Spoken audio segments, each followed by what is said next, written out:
Currently, Phantom Wallet does not have a built-in feature to add or find friends directly within the wallet. However, you can interact with others using decentralized apps or social features tied to the Solana blockchain.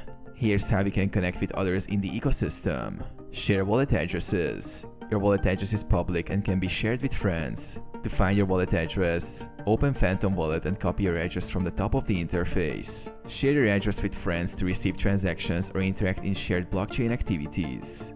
Use blockchain explorers. You can search for transactions or accounts on platforms like Solscan or explorer.solana.com if you know your friends' wallet addresses. This helps you view their public activity or token holdings. Explore social D-apps. Connect your Phantom Wallet to Solana-based social D-apps like Grey Protocol or Bondifa, which may allow you to interact with others and discover their wallet-linked activities. Link to Solana Name Service. If friends use Solana Name Service, you can search for their username instead of their full wallet address.